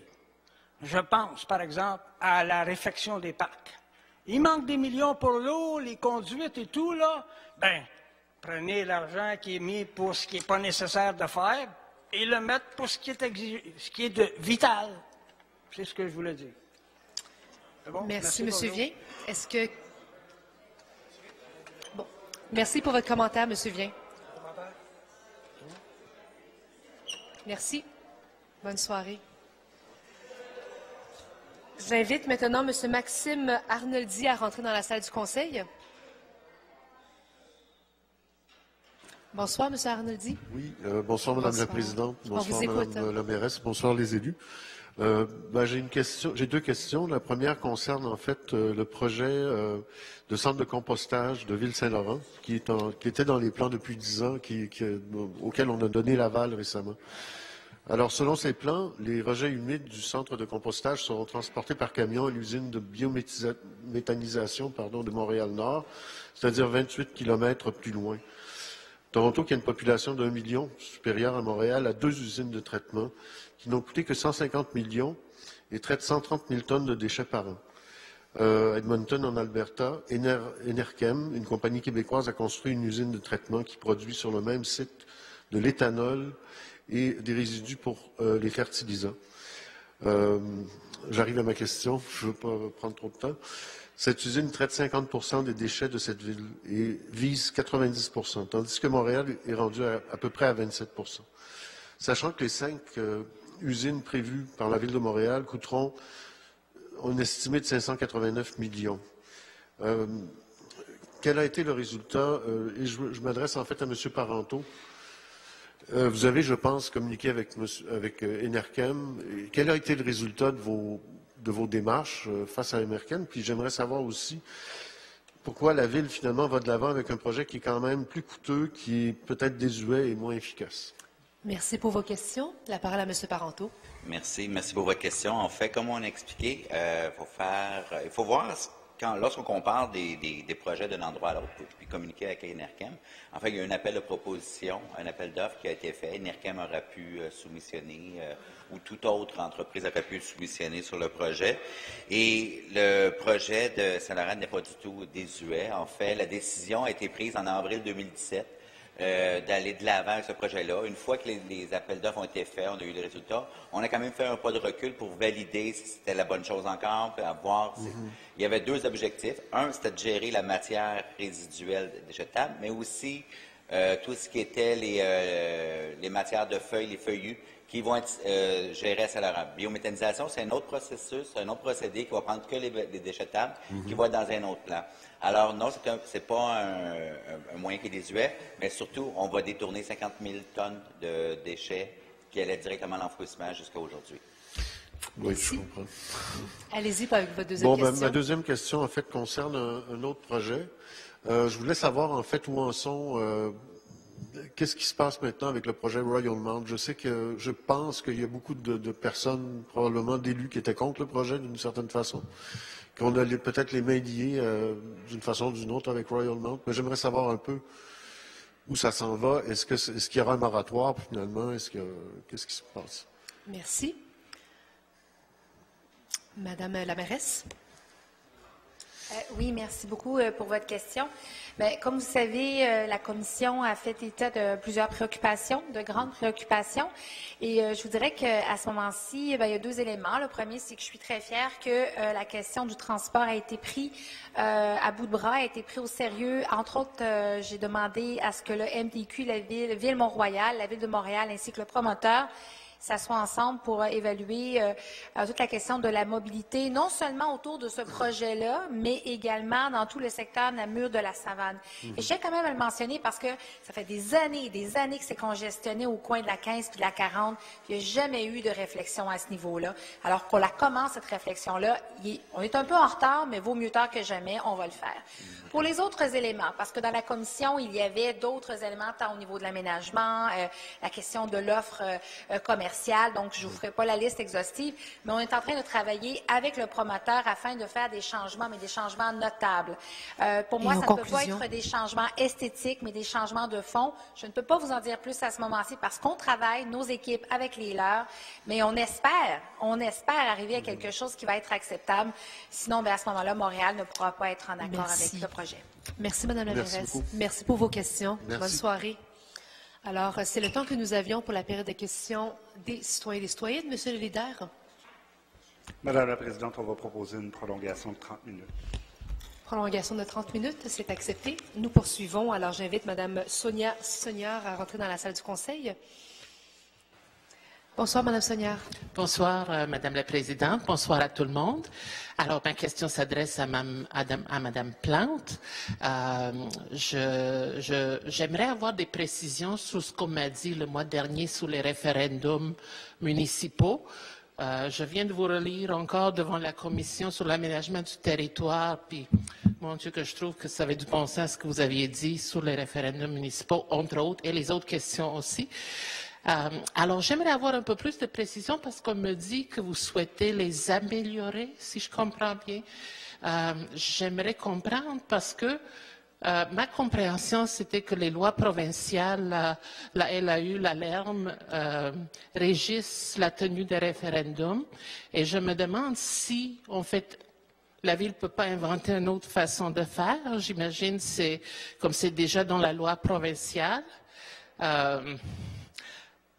Il n'y avait que l'autre possibilité, selon la loi provinciale, qui est de changer la politique de consultation publique d'une façon, selon le règlement, qui amène l'abolition des référendums. Alors, ce n'était pas clair pour moi comment vous allez améliorer les référendums dans ce contexte-là. Si je pouvais avoir des précisions. Merci. La parole à Mme Lavigne-Lalonde. Oui, merci, Mme Soujnard, pour votre question. Vous avez raison, là, dans la loi, ce que ça mentionnait, c'est que si on désirait avoir une politique, si on voulait les abolir, ça nous prenait une politique de consultation publique. Comme je vous disais la dernière fois, nous, notre souhait, c'est toujours de maintenir ce pouvoir-là dans les mains des citoyens. Par contre, on est d'accord qu'il y a des lacunes dans les processus référendaires tels qu'ils existent actuellement. Vous avez aussi raison en mentionnant que oui, c'est ancré dans une loi.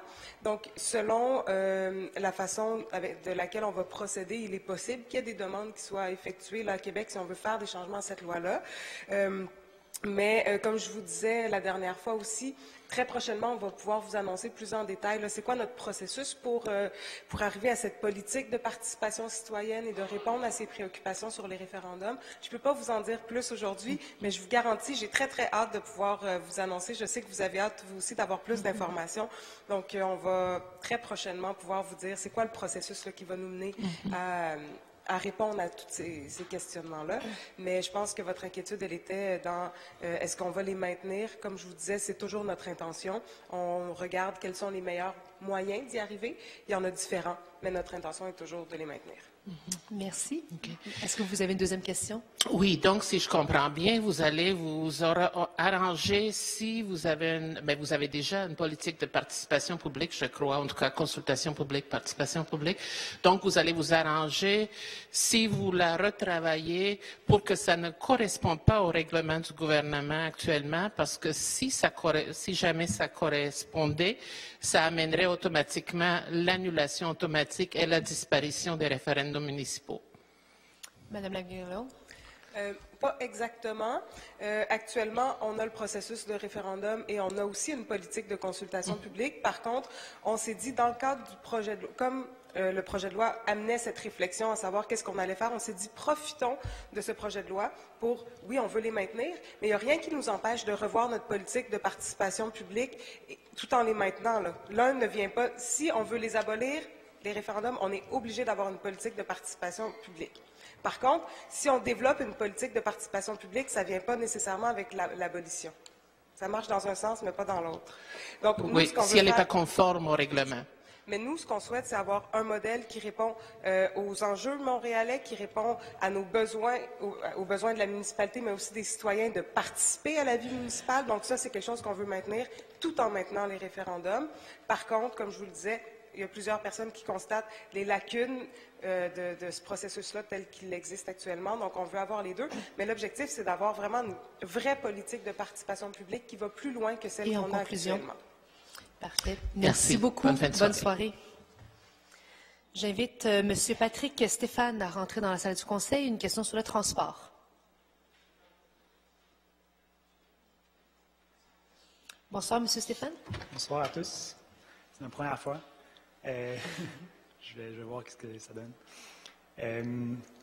Donc, je viens vous parler d'environnement, plus particulièrement le transport. Au Québec, c'est le secteur qui est le plus polluant. Donc, c'est mon sujet d'intérêt. Donc, je me demande pourquoi je vois de plus en plus d'intersections où le feu vert pour les voitures n'est pas accompagné du feu blanc de piétons. Auparavant, on avait juste le feu vert. Ensuite, on a eu l'introduction du feu blanc pour les piétons pour rappeler, j'imagine, à l'automobiliste que les piétons étaient là et puis que c'était à eux la priorité. Donc, présentement, je vois de plus en plus de feux verts qui ne sont pas accompagnés du feu piéton. Donc, c'est-à-dire qu'il y a un décalement des phases. Et puis, ce que moi, je perçois, c'est qu'on redonne la priorité aux voitures, aux automobilistes. Et puis, dans le contexte, justement, de crise environnementale, d'urgence climatique, j'aimerais savoir pourquoi je vois de plus en plus d'intersections de ce type. Merci pour votre question, M. Stéphane. M. Cadwell, à vous la parole. Merci beaucoup, M. Stéphane, pour votre question. Vous ouvrez là un débat sur un sujet absolument passionnant. Pour la base, je vais vous rassurer.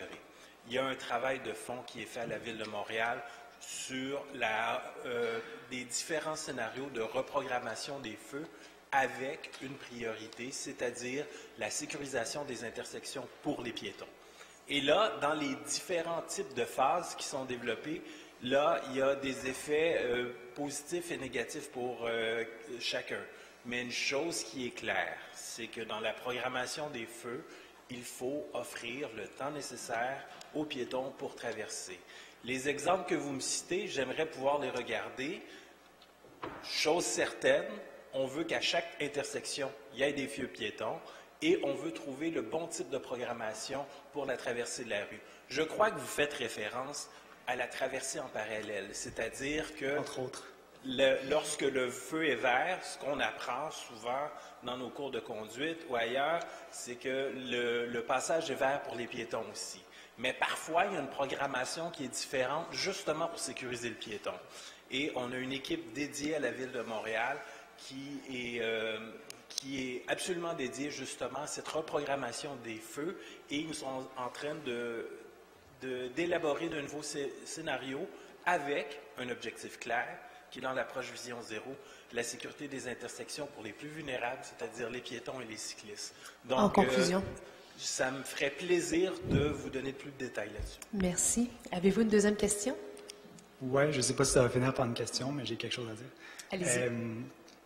Donc, je n'ai rien contre la sécurité des piétons.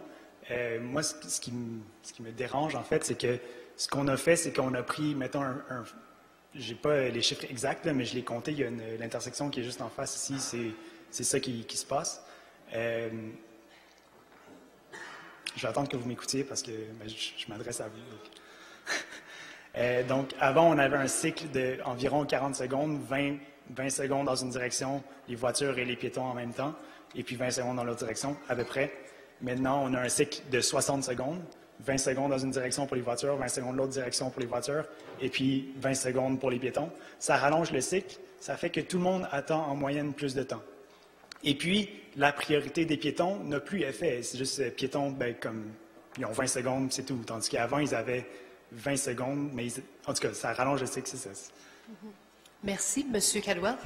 Je vous écoutais, et il y a mon collègue, M. Perry, qui vous écoutait avec attention, j'en suis certain, parce que c'est un débat qu'on a eu dans ce conseil. C'est-à-dire ce fameux tout rouge, par exemple, comme il y a à l'intersection, effectivement, Notre-Dame et Gosford, ici, fait en sorte qu'il n'y a aucun trafic de véhicules et les passages piétons sont autorisés pour tous. Par contre, ça a aussi l'effet, et c'est ce que la Ville de Québec est en train de constater, que le temps d'attente pour les piétons, comme vous le décrivez, est plus long entre chaque cycle. Alors, il y a aussi cet effet-là. Bref, une sécurité accrue pour les piétons, pas dans le cycle, mais un plus grand temps d'attente entre chaque cycle. Et c'est les types d'arbitrage qu'il faut faire. Quand je parlais de scénario, tout dépend des conditions à l'intersection. Je pourrais vous donner un autre exemple où le flux piéton est si important qu'on intercale cette phase tout rouge piéton. Je ne veux pas vous interrompre, mais j'ai comme un temps limité, fait que je vais Oui, mais en fait, M. Stéphane, votre temps était déjà limité. Non, votre temps et le mien ne se cumulent pas. Vous avez du temps, j'ai du temps. Alors, là-dessus... Et en conclusion, M. Caldwell. Donc, là-dessus, ça fait partie du titre, mon temps est limité, du type de programmation dépendant des impératifs de sécurité. Mais sachez que ce type d'intervention tout rouge, comme on a Notre-Dame-Gosford ici, peut convenir dans certains contextes, mais dans d'autres, on peut faire l'évaluation que, justement, ça rajoute le temps d'attente pour les piétons et c'est pas bénéfique. Merci. Ça, le tout rouge peut se faire en diminuant le temps pour les voitures. Monsieur Stéphane, c'est tout le temps que nous avions pour ce soir. Merci beaucoup pour vos questions. Bonne soirée. J'invite maintenant M. Martin Dion à rentrer dans la salle du Conseil.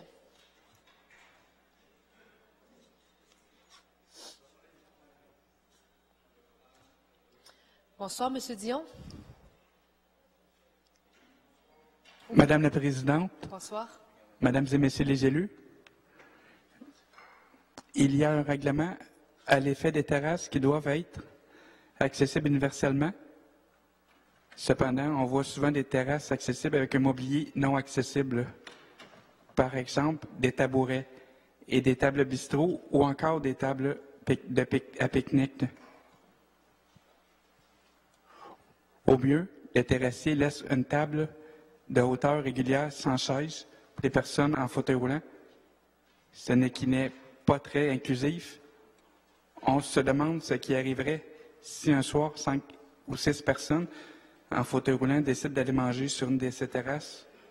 On revient donc à la cage départ.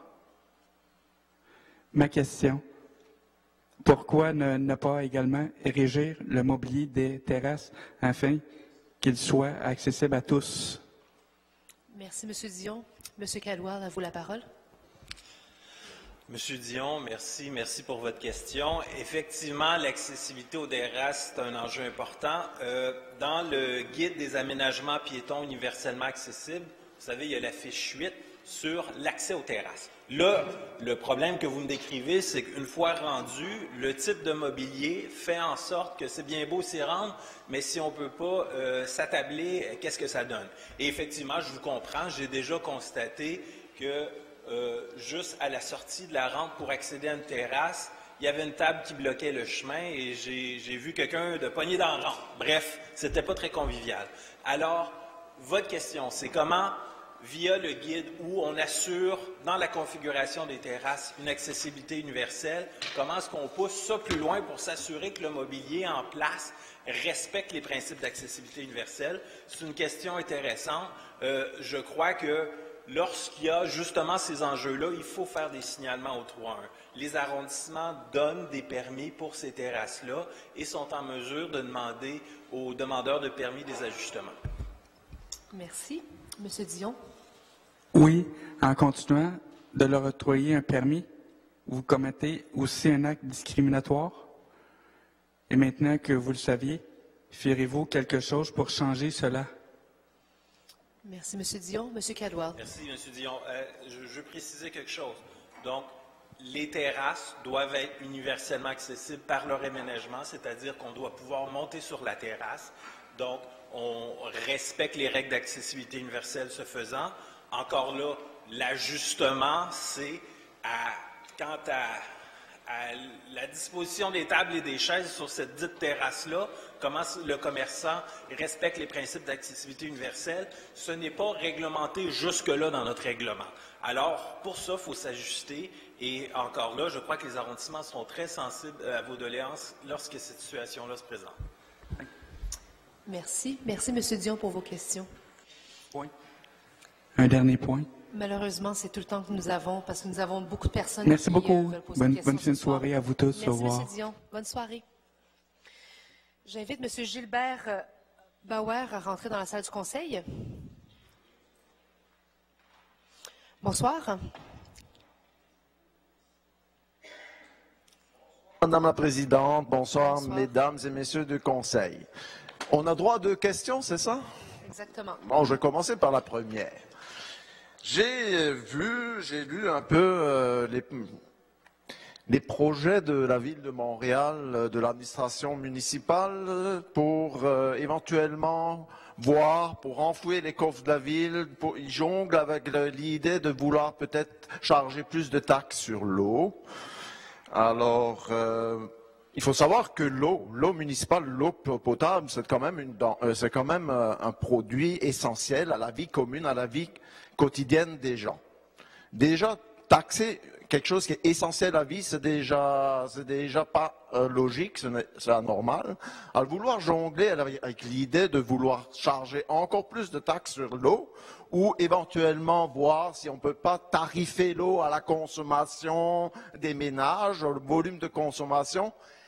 Alors ma question est la suivante, est-ce que vous allez abandonner cette idée de vouloir taxer l'eau en fonction, ou tarifer l'eau en fonction du volume de consommation des ménages, ou même rajouter d'autres taxes sur l'eau? Je pense qu'il y en a déjà un peu des taxes sur l'eau, pas besoin d'en rajouter d'autres. C'est quand même un produit essentiel à la vie de tous les jours, au quotidien, à la santé publique, à l'hygiène corporelle, à l'hygiène quotidienne, à l'hygiène publique. Merci. Alors, pour votre question. on tarife pas quelque chose qui est essentiel à l'hygiène publique, à l'hygiène ou à la santé publique. Merci. Là. Je vais laisser l'administration vous répondre. Alors, M. Ouellet, à vous la parole. Merci, Madame la Présidente. Merci pour la question. Écoutez, quand on puise l'eau dans le fleuve ou dans la rivière des Prairies, l'eau, elle est gratuite. Par contre, il y a énormément d'étapes par la suite pour qu'elle puisse être traitée, pompée et être surtout distribuée auprès de la maison. Et la même chose au niveau des égouts. Ça, évidemment, ça a un coût. Vous avez raison de dire, écoutez, il existe déjà une taxe sur l'eau, mais elle ne couvre pas 100% des besoins, surtout que juste au niveau de l'eau, on a 3,5 milliards de déficit d'actifs.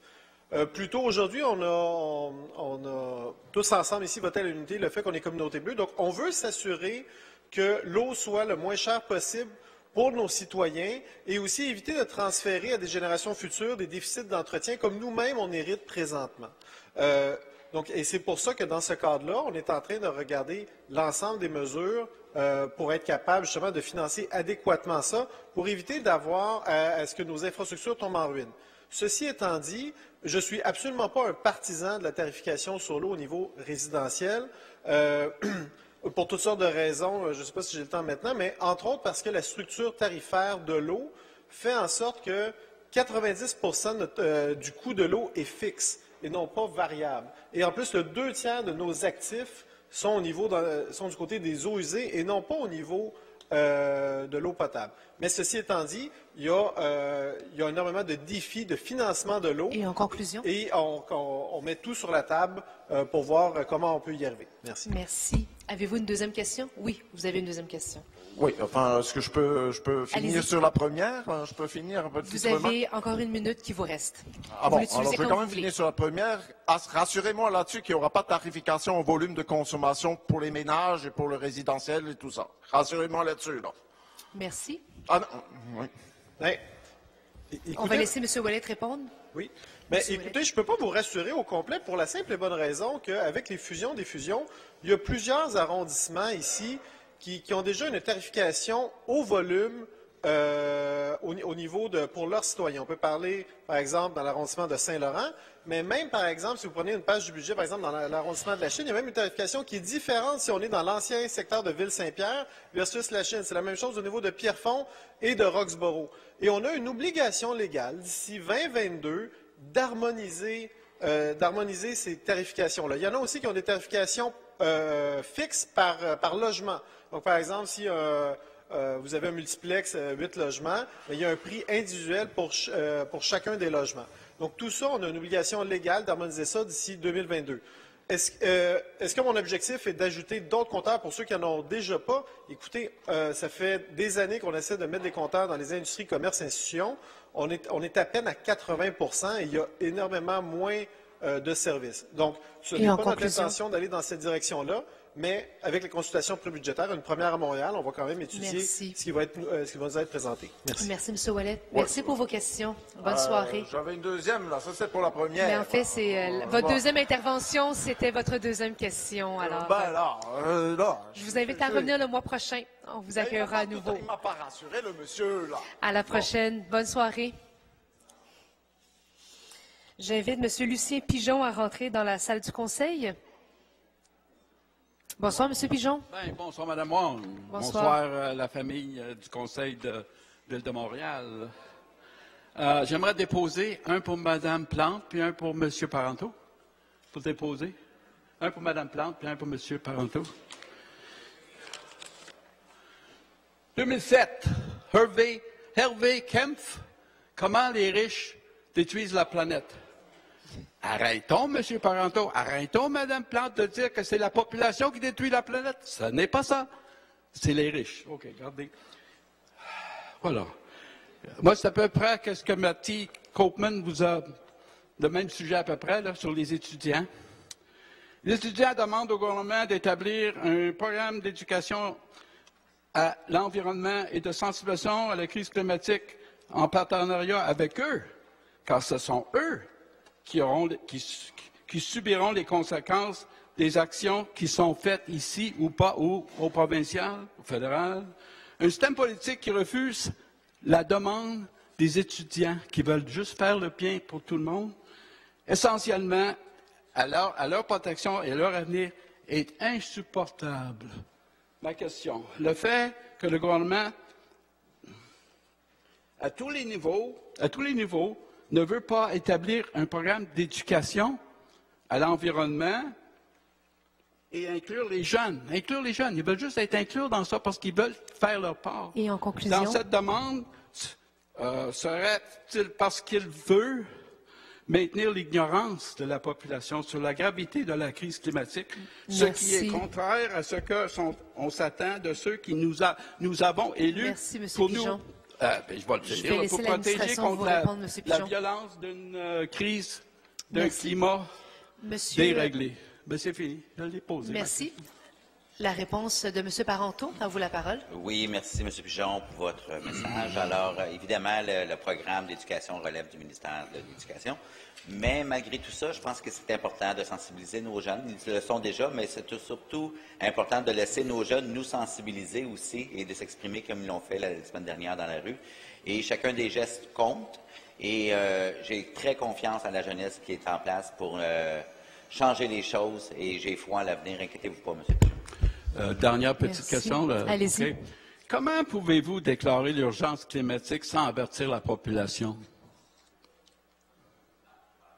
C'est votre question? Oui. Comment pouvez-vous déclarer une urgence climatique et faire rien après? Là? Disons, vous n'avez même pas averti la population. Peut-être 1 sur 20 que je pose la question savent qu'il y a une urgence climatique.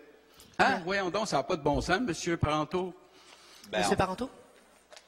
Je ne suis pas certain du sens de votre question, mais aviser la population, je pense qu'on médiatiquement, il n'y a pas une journée qui passe sans qu'on parle d'urgence climatique. Je pense que les gens qui n'ont pas compris qu'il y a une urgence, puis que c'est demain, il va être trop tard, il faut agir dès maintenant. Bien malheureux pour eux, mais c'est ça la question. Mais appeler tout le monde, je ne pourrais pas appeler tout le monde, évidemment. Merci tout le monde. Merci, M. Pigeon. Quand même, faites votre possible. Bye-bye. Bonne soirée. J'invite M. Jean Duval à rentrer dans la salle du Conseil.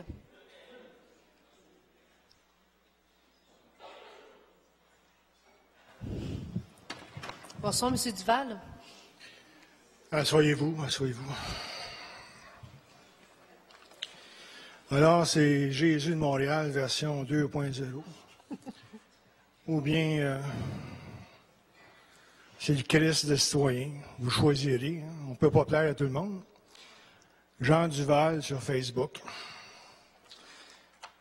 Alors, la question, je vais la poser, c'est sur le crucifix. Je vais la poser au chef de l'opposition, M. Lionel Pérez, qui est d'une autre religion qui l'affectionne beaucoup également. Alors, moi, je vais parler ce soir au nom des chrétiens. Et M. Pérez, vous êtes de religion juive, alors vous devez connaître et savoir les traditions qui sont importantes. Moi,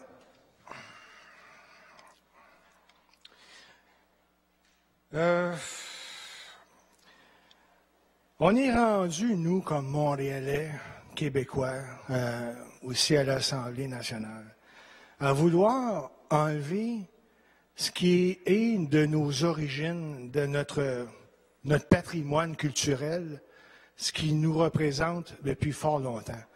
Et au nom de la laïcité, je veux bien croire qu'il faut distancer le politique de la religion. Ça va de soi. Mais nous, Duval, racines, votre question? J'y arrive, j'ai un court préambule, là, mais ça fait juste 30 mais malheureusement, secondes. le temps est limité pour la première question. Mais on est rendu à s'effacer pour faire de la place à l'autre. Puis là, et à mettre ça dans une boîte. Et votre question? C'est l'ingratitude. Alors, vous avez ici, vous remettez à l'entrée à tous ceux qui visitent la Maison du citoyen. Monsieur Duval, votre question? Le drapeau montréalais, c'est une croix. Et Monsieur ça Duval, démontre, c'est important, madame, c'est nos origines. Oui, mais je vais vous revenir tout à l'heure. Vous avez une deuxième intervention à faire. Je vais tout de suite donner la parole à l'administration. Oui, monsieur le chef de l'opposition. Merci, monsieur Duval. Je pense que l'enjeu de crucifix, l'enjeu de laïcité que nous vivons tous ici au Québec, nous met devant un défi important de pouvoir réconcilier notre riche héritage, notre riche histoire, notre patrimoine, avec également la nouvelle réalité plus pluraliste. Et il n'y a pas de solution facile, il n'y a pas de solution simpliste à pouvoir trouver une façon de conjuguer ces deux parties. Il y a une décision qui a été prise, on peut être pour, on peut être contre, il y a différents points de vue, il faut respecter chacun et chacune là-dessus. Il y a un enjeu de la façon que ça peut être fait, ça aurait pu être fait. Moi, je pense que, en tant qu'élu, quelqu'un qui est élu maintenant depuis presque 10 ans, quelqu'un qui a œuvré dans différents domaines, il faut s'assurer de pouvoir respecter chacun et chacune, que ce soit d'une société majoritaire, des minorités, et de mettre l'accent sur la valeur de l'individu, de pouvoir avancer cela. Il y a des symboles, les symboles sont importants. On ne peut pas l'oublier, effectivement. Et je pense que collectivement, on va devoir continuer à se prononcer sur ces enjeux-là. C'est un débat de société. Il y aura le projet de loi du gouvernement qui va être apporté. En conclusion, ça va mettre au défi. Je partage les propos de la mairesse et de tous ceux et celles dans cette enceinte qui veulent qu'on puisse avoir un débat responsable, serein et sur le fond. Merci. Merci, monsieur le chef de l'opposition. Monsieur Duval? Oui, en complément, là, je sais que la mairesse a étudié en anthropologie la culture des sociétés. La mairesse travaille-t-elle à la disparition de notre patrimoine religieux pendant qu'elle sauve les pitbulls? Je considère, moi, que mettre plusieurs religions sur un mur ne fait pas en sorte qu'on décide à cause des religieux. C'est nos valeurs à tous qui sont représentées. Puis Montréal, c'est une ville qui est assez âgée. Alors, on devrait respecter les citoyens. Et puis, si on enlève pour l'enlever, alors je pense que c'est vraiment ce que moi j'appellerais de l'ingratitude. Alors, il faut... chaque individu est important. Nous avons tous des valeurs et nos valeurs ont été inculquées par quelque religion que ça peut être. Alors, même je pourrais suggérer que le mur conserve son crucifix, qu'on fasse de la place à d'autres signes religieux. Un peu comme le drapeau montréalais qui est une croix. Et si ça continue, mais il faudrait peut-être penser à enlever le drapeau et démolir la croix sur le Mont-Royal. Alors, il faut arrêter de vous répondre. Ça va trop loin. Alors, respectez les gens. Ben, je considère que c'était un commentaire, donc j'ai bien entendu le commentaire. Merci. Et merci pour vos commentaires, M. Duval. Bonne fin de soirée à tous. Bonne fin de soirée. Alors, c'est le temps que nous avions pour la période de questions du public. Alors, pour les autres qui n'ont pas pu passer ce soir, je vous invite à revenir le mois prochain, sinon à nous parvenir vos questions à l'écrit. Malheureusement, cette période de questions étant toujours limitée, c'est pour ça que je demande souvent aux citoyens et citoyennes de respecter le temps de parole d'1 minute 30 et d'1 minute pour que le plus de personnes puissent passer. Alors, merci à toutes les personnes qui se sont déplacées. On revient à l'ordre du jour du Conseil municipal. Monsieur le leader de la majorité. En fait, nous étions sur un point tout à l'heure où il y avait une prise de parole qui était marquée dans mon ordinateur. Madame la leader? Tout à fait. Alors, M. Sari était dans son intervention. Il y avait également mon nom au tableau. Et M. Ouellet, si je ne me trompe pas? Parfait. Est-ce que, M. Sari, vous avez terminé votre intervention ou presque? Allez-y, on vous écoute. C'était sur le point 80.20.35. Exactement. Allez-y. Alors, pour finir un peu mon intervention sur l'intelligence artificielle, mon intervention était sur l'élément que fera Fujitsu sur ce dossier, sachant qu'on a un autre point à l'ordre du jour aujourd'hui qui va être à approuver en ce qui concerne le contrat avec le MILA. Et en même temps, on avait parlé que la Ville de Montréal a signé quand même, a pris une décision pour aller plus loin, qui va nous aider à développer les applications, à réfléchir sur ces dernières, les entreprises privées, l'interne, les fonctionnaires de la Ville de Montréal et le MILA, semble-t-il. Alors, il faudrait bien évidemment demander à nos partenaires et demander à l'ensemble des personnes avec qui on travaille, vraiment, est-ce qu'ils sont d'accord, est-ce qu'ils ont signé cette déclaration qui est déjà signée par la Ville de Montréal? Merci. Merci, M. Sari. La parole à M. Ouellet. Oui, merci, Madame la Présidente. Donc, en droit de réplique sur 20.35, en l'absence de mon collègue Croteau. Alors, sur le contrat de Fujitsu, et en fait aussi sur toute la stratégie au niveau de l'intelligence artificielle, écoutez, ce qu'on fait présentement à Montréal, on devient vraiment avec ces deux contrats-là et la signature de la politique des leaders comme municipalités québécoises, mais même canadiennes, sur qu'est-ce qu'on fait au niveau de l'intelligence artificielle. On ne veut pas, comme dans beaucoup de dossiers, on ne veut pas subir des nouvelles technologies. On veut au contraire avoir les deux mains dedans et voir à quel point on peut justement faire bénéficier de ces nouvelles technologies, ces nouvelles façons de faire auprès de la Ville, mais selon nos conditions. Donc, c'est pour ça qu'on est très fiers de signer le protocole au niveau le protocole de Montréal, parce que ce sont nos données, les données des citoyens. On trouve ça extrêmement important de bien encadrer ça et de ne pas non plus utiliser des outils qu'on pourrait acheter, louer ou créer nous-mêmes dans un but qui n'est pas socialement éthique, surtout que, étant donné qu'on est essentiellement une institution reliée pour faire des services, on finit par collecter énormément de données à différents niveaux plus ou moins confidentiels et des données aussi très, très personnelles des fois au niveau de la population. Donc, on veut vraiment s'assurer de faire ça dans les meilleurs standards éthiques. L'autre chose également au niveau du contrat avec le MILA, donc on veut justement on veut avoir un échange avec nos propres experts en informatique pour avoir accès aux chercheurs, mais aussi que les chercheurs puissent faire de Montréal leur terrain de jeu, évidemment selon nos conditions, donc, et nos conditions à la fois au niveau de nos priorités, mais aussi au niveau de nos conditions éthiques et de gestion des données. Ce sont quand même nos données. Et Et ça, c'est extrêmement intéressant pour que l'intelligence artificielle ne soit pas uniquement développée pour avoir des meilleurs algorithmes de vente, de marketing, mais aussi que ça puisse avoir des applications extrêmement concrètes pour le citoyen, si c'est possible aussi pour améliorer nos services, réduire nos coûts ou idéalement une combinaison des deux. Et ça, avec l'entente du MILA, ça va être extrêmement intéressant. Donc ça, c'est au niveau des ententes. Il y a aussi au niveau de Fujitsu, on veut être également capable de programmer certains éléments pour être capable de, dès maintenant, utiliser. On a déjà énormément de données qui sont accumulées dans les différentes bases de données de la Ville de Montréal. Il y a une consolidation qui a été faite. Ce n'est pas terminé. On veut continuer à aller là-dessus.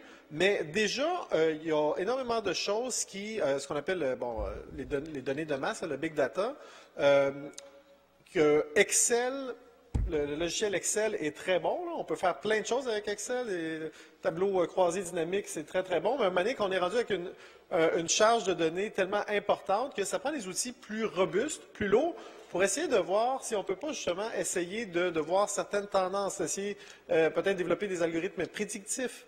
On utilise déjà à certains niveaux ce genre de logiciel-là, notamment au niveau des eaux usées, pour essayer de prévoir d'avance, en fonction des précipitations, à quel moment telle quantité d'eau va se rendre à notre seule et unique centrale d'épuration, pour essayer d'optimiser les opérations et surtout minimiser les rejets à l'égout. Donc, c'est le genre de logiciel, c'est le genre de programmation qu'on pourrait demander avec notre partenaire pour qu'il nous programme dès maintenant des choses comme ça.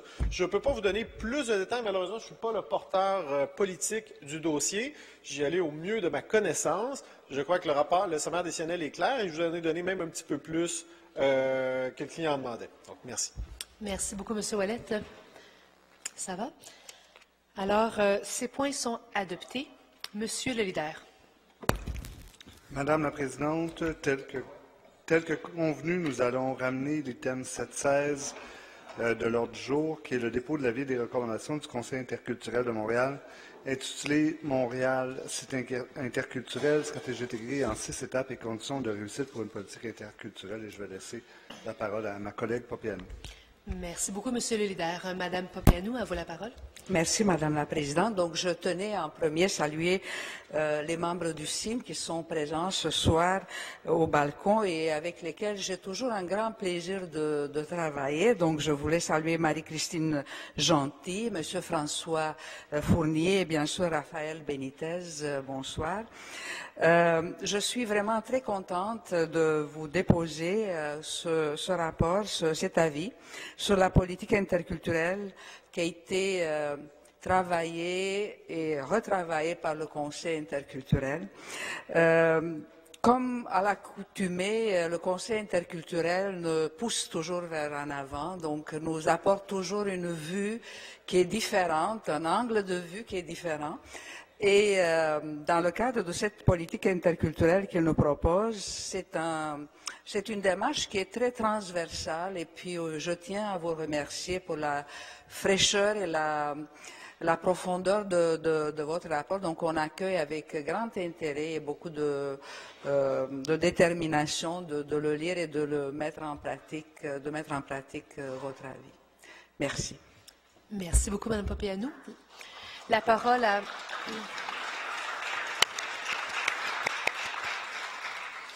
La parole maintenant à M. Corville. Merci, Madame la Présidente.